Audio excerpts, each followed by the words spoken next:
I'm Gordon, and I just came here from Scotland about 5 months ago. And I wasn't going to speak tonight actually, but I write a blog, mostly just so my mummy knows I'm okay back at home really. But I write about my new life here. So everything I write is about change really, because it's been a big change for me. But I thought you might like to hear this little one. It's called I Think I'm a Little Bit in Love. Sorry, this perhaps isn't going to be the story you were expecting from the title. I know I'm a tease, but it's true. I realised on Wednesday evening, the first day of an exciting new year, that I'm a little bit in love with Nassau. How did I know? I was sad to leave. I'm writing this from an unexpectedly comfortable train between London and Darlington, as I'm back in the UK for the wedding of my two best friends. I landed yesterday morning and headed straight into a bustling Covent Garden to meet some colleagues from my last school in Chelsea.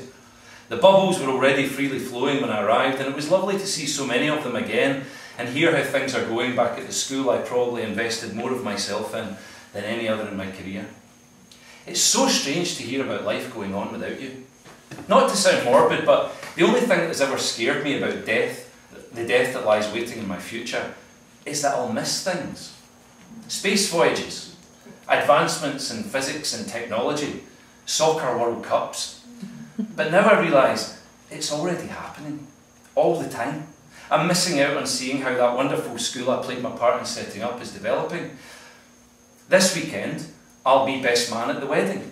Writing my speech, it occurred to me how close I am to my really good friends, but how long we go without seeing one another.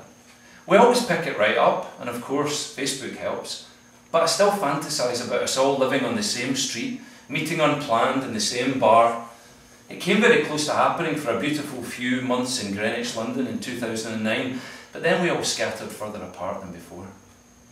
Two of those friends have had a lovely little boy last spring, and I flew straight out to China to visit them all. I'd been really looking forward to see him again this weekend, but he's not feeling well and he won't be there. That probably means I'm going to go at least a year without seeing him. More development that I'll miss. More life going on without me there to see it. And yet, there's not a part of me that would change the choice I've made to be in Nassau. This is how I know I'm in love. At home on Wednesday evening, I realised I was putting off leaving for the airport. I wasn't sure why. Surely I should have been excited to be back in London, a city I thought I would never leave. To meet up with friends and colleagues, to see two of my all-time favourites tie the knot and play a big part in their day. It was a chance to press the pause button, actually be there for some of those developments I'm nowadays frustratingly absent from. Something, though, was stronger than that. Maybe the balmy temperature, maybe the sound of the waves floating in from the darkness outside, maybe the thought of not being in the water for a week.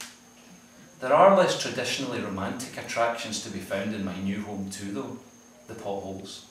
The lovely mass greetings on entering a room. The quite dreadful but thoroughly intoxicating mangling of the English language. My stray potcake dogs. The wheelie boys on their dirt bikes. Sky juice. People not knowing what the indicator on a car is for. And service staff in restaurants who are gruff and inefficient even by British standards. Beautiful, beautiful, polite and smiling children. Bugs, boats and Bahamian beer. The meet-up with former colleagues yesterday included the two rascals that I live with now in Nassau.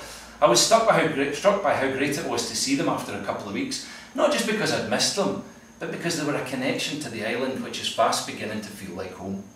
I realised I was just waiting for long enough for the nostalgia to get out of the way, the catching up to go by, till it would be acceptable to talk to them about the rent, the house, the car, anything about Nassau. The signs are all there. I'm neglecting other things in my life.